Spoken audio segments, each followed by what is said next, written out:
बिस्मिल्लाहिर्रहमानिर्रहीम रब्बि इश्रह ली सदरी व यस्सिर ली अमरी वहलुल उक़दतम मिन लिसानी यफ़क़हू क़ौली। रदीतु बिल्लाहि रब्बा व बिल इस्लामि दीना व बि मुहम्मदिन सल्लल्लाहु अलैहि वसल्लम नबिय्यन व रसूला। इन्नल्लाह व मलाइकतहु युसल्लूना अलन नबी या अय्युहल्लज़ीना आमनू सल्लु अलैहि व सल्लिमू तस्लीमा। अस्सलातु वस्सलामु अलैका या सय्यदी या रसूलल्लाह व अला आलिका व अस्हाबिका या सय्यदी या हबीबल्लाह। मीरास में आई उन्हें मसनद इरशाद ज़ाग़ों के तसर्रफ़ में उक़ाबों का नशेमन।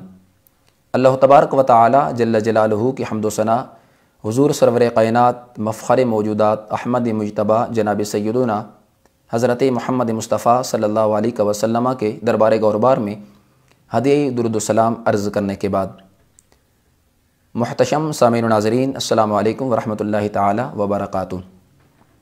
हज़रत शेख सादी रहमतुल्लाहि तआला अलैह ने फ़रमाया कि जाहिल नादान लोग ढोल की मानद होते हैं, उनकी आवाज़ बहुत बुलंद होती है मगर वो ढोल की तरह अंदर से खोखले और खाली होते हैं। और जाहिर लोगों का तरीका ये होता है कि जब उनकी दलील मदे मुकाबिल के सामने न चल सके तो वो लड़ना शुरू कर देते हैं, झगड़ना शुरू कर देते हैं। ऐसे ही ज़ीशान नामी शख्स का एक क्लिप देखने का इत्तेफाक हुआ जो कि सईद अहमद असद का बेटा है। यकीनन जिसने भी वो क्लिप देखा वो शख्स उसकी इल्मियत से, उसकी काबिलियत से बखूबी आगाह हो चुका है। तो एक बात आप ज़हन में रखिएगा, अक्लमंद लोगों के मेयार को और अक्लमंद लोगों की जो काबिलियत है उसकी पैमाइश के लिए, उसको मापने के लिए आपको उनके ज़हन में उतरना होगा, उनके शौक़ को परखना होगा और उनकी बेजारी का आपने इम्तिहान लेना होगा। जिस तरह के इस शख्स से भी दीन की बेजारी का इम्तिहान लिया जा रहा है, क्योंकि ज़ाती दिफा फितरती एक अमल है और फितरत का एक कदीम तरीन कानून है कि जब इंसान की अपनी ज़ात की बारी आई, अपनी ज़ात का दिफा का जब उसे मामला आया तो वो उस दिफा में क्या कुछ कर जाता है, उसको कुरान सुन्नत और शरीयत की जो हुदूद हैं वो भी अगर माज़ल्लाह पामाल करना पड़ जाए तो वो कर जाता है, जैसा कि ये शख्स कर रहा है। और फिर बैरूनी ज़र्क़ व बर्क़ के नीचे पाकीज़ा अखलाक, शाइस्ता किरदार और इल्म और तमीज़ की शदीद कमी छुपी हुई है कि बज़ाहिर देखने में तो वो इमामुल मुनाज़िरीन का बेटा होने का भी दावेदार है और बज़ाहिर उसका ये भी दावा है कि हमारे वालिद गिरामी ने हमारी बड़ी ही अच्छी तरबियत की है, लेकिन इस सब कुछ बैरूनी ज़र्क़ व बर्क़ के नीचे जिहालत, अहमकानापन और किरदार की कमी और अखलाक की कमी, ये सारी चीज़ें छुपी हुई हैं। और फिर इस शख्स को ये भी पता होना चाहिए कि अगर ये अपने किसी ज़ाती इनाद, बुग़्ज़ और अदावत की बिना पर किसी आलम रब्बानी की किरदार कशी करेगा तो इसके इस अमल से उस आलम रब्बानी के मुखलिसीन, मुहिब्बीन में इजाफा होगा, इसका किरदार वाज़े होगा और उस आलम रब्बानी के जो मुहिब्बीन हैं उनमें इजाफा होगा। वो अफलातून ने कहा था ना कि अक्लमंद की मौत पर और अहमक बेवकूफ़ जाहिल की ज़िंदगी पर दुनिया रोती है।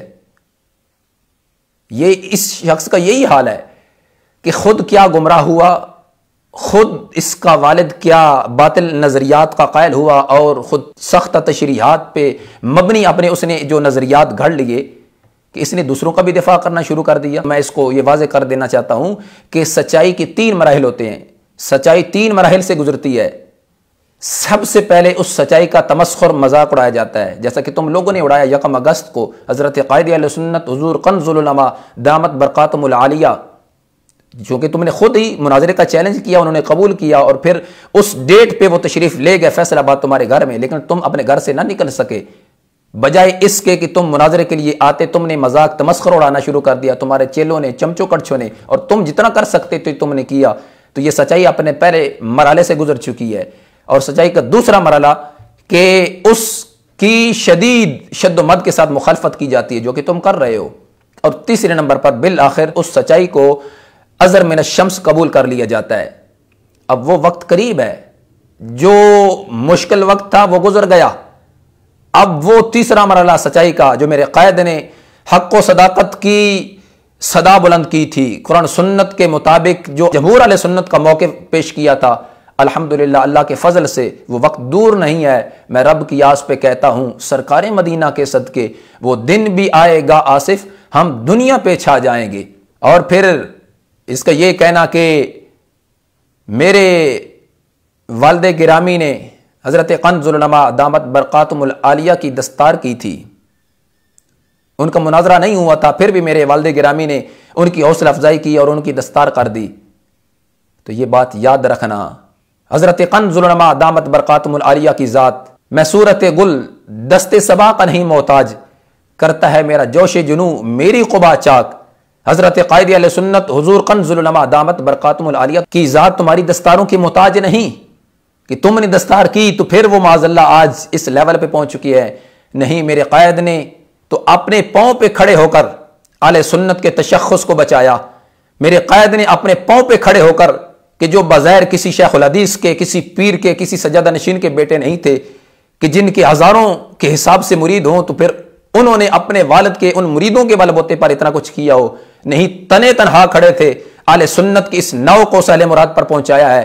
और अल्लाह का फजल है अब तक सदाए हक को बुलंद कर रहे हैं और कुरान सुन्नत का आलम थामे आगे से आगे ही बढ़ते जा रहे हैं। अगर तुम्हें इस बात का शक हो तो चले जाओ गुजरात के अंदर और फालिया का जो गांव मराला है वहीं उनसे पूछ लीजिए कि दुआ बाद अज़ नमाज जनाजा पे जो हज़रत क़ायद अहले सुन्नत हुज़ूर कंज़ुल उलमा के साथ मुनाजरा हुआ था तो क्या बना। मौलवी अब्दुर्रहमान से पूछ लीजिए। इसलिए ये तुम्हारी एक जो जहलाना और अहमकाना ये गुफ्तगू कि इस तरह के जो तुम किरदार कशी कर रहे थे और फिर तुम तो अपने वालिद का दिफा करने निकले थे और अपने वालिद के बातिल नज़रियात और ख़ुद सख्त तशरीहात का तुमने दिफा करना था और तुम अपने वालिद का दिफा करते करते औरों की तरफ भी चल पड़े जो कि पहले इस दलदल में फंस चुके हैं। तो जहां आप उनका नाम ले रहे थे साथ राने सना का भी नाम ले लेना था। हज़रत क़ायद अहले सुन्नत हुज़ूर कंज़ुल उलमा दामत बरकातुहुल आलिया ने तो राने सना की जो क्लास लगाई है और उसके जो कुफ्रिया कलिमात को बयान किया है, आज तक उसकी जान नहीं छूटी और छूटेगी भी नहीं जब तक वो तौबा नहीं करेगा। और तुमने ही उसको अपनी बगलों में बिठाकर क्लियरेंस दी है और उसको पाक साफ कर दिया हुआ है। अपना माजी चेक करो, अपना किरदार चेक करो, अपने गिरमान में पहले झांको फिर बात करो। हज़रत क़ायद अहले सुन्नत हुज़ूर कंज़ुल उलमा दामत बरकातुहुल आलिया की ज़ात के बारे में तुम्हारी नस्लें भी हज़रत क़ायद अहले सुन्नत का एहसान नहीं चुका सकती। तुम्हारे बाप ने 19 मुनाजरे किए हैं, कितने ऐसे हैं कि जिन्होंने बातिल नजरिया से तैब होकर अहले सुन्नत को कबूल किया है। कोई एक दिखाओ। कबूल करना तो दूर की बात है, तुम खुद ही उनकी तरफ चले गए।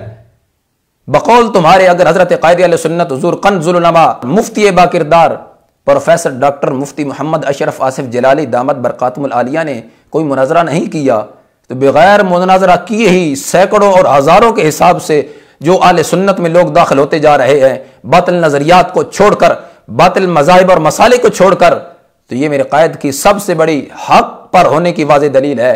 इसलिए तुम अपने गिरबान में झांक कर देखो तुम खड़े कहां हो। अभी तो 6 माह पूरे नहीं हुए, मेरे क़ायद ने जो तुम्हें एक्सपोज किया है, तुम्हें दिन को तारे नजर आना शुरू हो गए ना।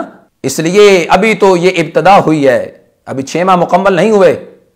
ये तुम्हारा जो बार बार आकर के कि अब बहुत हो गया, बहुत हो गया, जो तुम कर सकते हो कर लो, लेकिन लू तेज है, सूरज की तमाजुत भी बहुत है, इस रुत में हमें चलने की आदत भी बहुत है। हम अपनी इना का कभी सौदा नहीं करते, हालांकि ज़मीरों की तिजारत भी बहुत है। इसलिए जो तुम्हारी ये जहालत पे मबनी गुफ्तगू है तुम करते रहो। जाहिल को अगर जहल का इनाम दिया जाए, इस हादसे वक्त को क्या नाम दिया जाए। हम मसलहते वक्त के नहीं क़ायल ऐ यारो, इल्ज़ाम जो देना है सरेआम दिया जाए। और फिर आखिर में मैं तुम्हें यह कह रहा हूं, जिस शख्स का तुमने नाम लिया, ज़ाहिर है कि तुमने उनके नजरियात से, उनके अकायद से आमादगी का इजहार किया कि जो कुछ उनके नजरियात हैं वो ठीक है माज़अल्लाह। तो हर शख्स जिसका तुमने नाम लिया है उसके बातिल नजरियात को हक पर साबित करना तुम्हारा काम है। और हज़रत क़ायद अहले सुन्नत हुज़ूर कंज़ुल उलमा दामत बरकातुहुल आलिया ने जो उनकी कुरान सुन्नत से जो उनके नजरियात तसादम थे, जो उनकी इल्मी गिरफ्त की है, उसको साबित करना ये मेरा काम है। आ जाओ, जितने भी ये शख्स हैं जिनका तुम नाम ले रहे थे, एक एक नजरियात पर मेरे साथ मुनाजरा कर लो। ये तुम क्या करोगे क्या पिद्दी का शोरबा, तुम्हारे बाप ने तो ये टॉपिक क्लोज कर दिया था, दोबारा ख्याल है इसको ओपन करने का, कर लो, जितना करना है कर लो, लेकिन याद रखना अब तुम मजीद अपने आप को दल दल में पनसाते जा रहे हो। बेहतर यही है, अभी भी तुम्हारे पास वक्त है, अपने बाप को कहो कि एलानिया रजू कर लो, तौबा कर लो, अगर तुम इस जहान में और उस जहान में सुरखरुई चाहते हो। वगरना जो तेरे दर से यार फिरते हैं, दर बदर यूं ही खार फिरते हैं। अल्लाह तुम्हें हिदायत नसीब फरमाए और अल्लाह ताला आले सुन्नत व जमात को इन फितनों के शर से महफूज फरमाए। वमा तौफीकी इल्ला बिल्लाह।